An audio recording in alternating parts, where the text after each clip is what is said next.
Bom dia, que a graça e a paz de nosso Senhor e Salvador Jesus Cristo esteja em cada coração. No Evangelho de João, capítulo 1, nós temos esta escritura registrada. No princípio era o Verbo, e o Verbo estava com Deus, e o Verbo era Deus. Ele estava no princípio com Deus. Todas as coisas foram feitas por intermédio dele, e sem ele nada do que foi feito existia.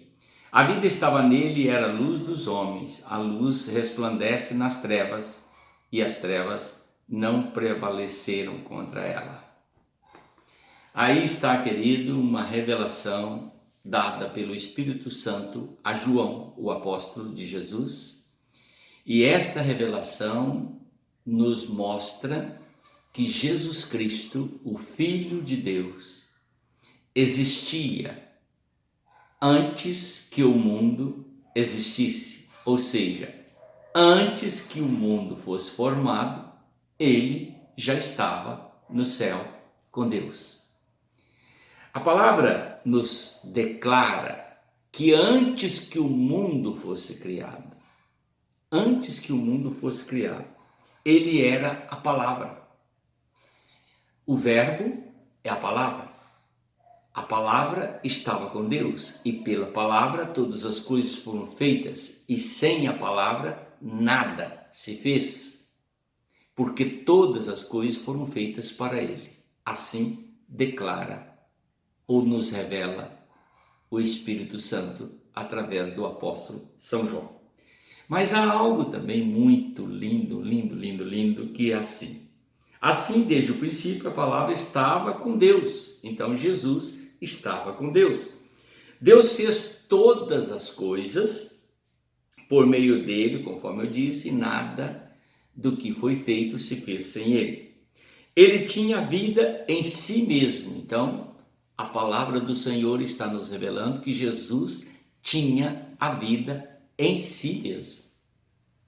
E ele é a luz que veio ao mundo, que estava em trevas, para iluminar aqueles que estavam em trevas. As trevas que estavam no mundo, ou seja, Satanás, com as suas hostes espirituais da maldade, mais o pecado, o mundo com os seus prazeres, tentaram envolver Jesus e cobri-lo para que ele não se tornasse a luz no mundo. No entanto, o texto sagrado diz: as trevas tentaram ofuscá-lo, mas não conseguiram. Ao contrário, Jesus brilhou e ele cresceu no coração das pessoas, trazendo luz e compreensão da verdade a todo aquele que olha para ele e crê nele. No livro de Mateus há um episódio muito interessante e é muito conhecido por todos. Jesus, certo dia, estava andando sobre as águas quando os discípulos o viram. Era noite e os discípulos o viram andando sobre as águas. Como eles estavam navegando já há algumas horas, o temor tomou conta do coração deles. E eles, apavorados, gritaram: é um fantasma! Jesus, ouvindo e percebendo o assombro que estava em seus corações, se declarou: não é um fantasma, sou eu, Jesus. Pedro, então, como sempre, ele era muito atrevido, e ele se dirigiu ao Senhor Jesus e disse: se és tu, Senhor, mande que eu vá ao teu encontro. A parte interessante desta mensagem, que todos já sabem, mas é bom a gente frisar, é que Jesus ordenou: pode vir, Pedro. Se verdadeiramente você crê, pode vir. E Pedro desceu do barco e começou a andar sobre as águas. Sempre que eu falo sobre esse texto, eu fico imaginando a cena dos outros discípulos. Imagine a cabeça do Pedro, do Tiago, aliás, do João, do Tiago, do André, do Felipe, olhando Pedro descendo do barco. Deve ter, esse cara perdeu o juízo, ficou maluco.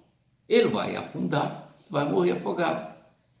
Mas o Pedro conseguiu pisar na água e continuou andando sobre a água. Aí que está o segredo. Pedro estava com os olhos fitos em Jesus e naquela visão extraordinária do seu mestre, com os braços estendidos para recebê-lo, Pedro se firmou sobre as águas. Ele não sentiu e o poder do Senhor Jesus o susteve sobre as águas, enquanto ele olhava e cria nele. O incrível é que a palavra de Deus revela que Pedro prestou atenção nas ondas, olhou para as águas, e este foi o momento que ele afundou. Então ele gritou apavorado: Senhor, salva-me! E Jesus foi ao seu encontro e o salvou, colocando sobre o barco. Meus queridos, nós temos uma lição preciosa nesse fato.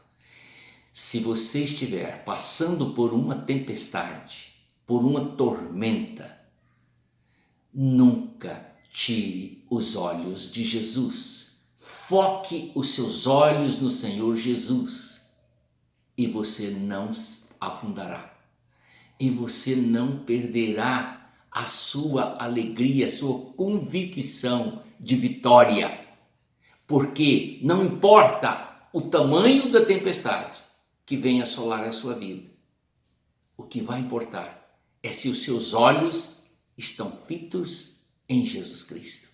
Porque Ele vai levar você são e salvo para o barco. Amém? Mas se porventura você vacilar, lembre-se, faça o que o Pedro fez. Senhor Jesus, me salve, porque estou realmente muito enfraquecido. Amém? Mas há uma outra palavra que está no Salmo 119, a qual eu gostaria de compartilhar com vocês também. É muito importante nós observarmos. Salmo 119, o verso 105, diz assim: a tua palavra é luz para o meu caminho, é luz para evitar que eu tropece, lâmpada para os meus pés e luz para o meu caminho. Meu querido, se Jesus é a luz que veio de Deus para iluminar o homem que estava envolto em trevas, agora imagine bem, por mais densa que sejam as trevas, se você confiar na palavra de Deus, se você ler a palavra de Deus, abrir o seu coração, permitir que essa palavra entre no seu coração, não esqueça que a palavra é o próprio Jesus. Permitir que ele entre no seu coração, você não vai tropeçar. Você vai ver o caminho por onde você deve andar. E com passos firmes e seguros, você estará salvo. Veja por você mesmo, andando sobre as águas numa tempestade, ou andando sobre a terra firme, você precisa de Jesus. Porque a luz que iluminará o teu caminho e impedirá que você tropece, ou o olhar firme do Senhor para te segurar em meio a uma tempestade, são todas as armas que você necessita para ser mais do que vencedor. Por isso que Paulo escreveu: somos mais do que vencedores por aquele que nos amou. Amém? Então vamos orar. Pai bendito, Tu és misericordioso e bondoso e nos deste o Teu Filho amado, que é a palavra viva, que produz vida em nosso coração, que produz iluminação no nosso caminho e nos impede de tropeçar. Também, Senhor, o olhar meigo, doce e firme de Jesus impede que nós nos afundemos nos momentos em que estamos passando por tempestade. Por isso, guarda-nos em Teu nome, por amor do Senhor Jesus. Amém.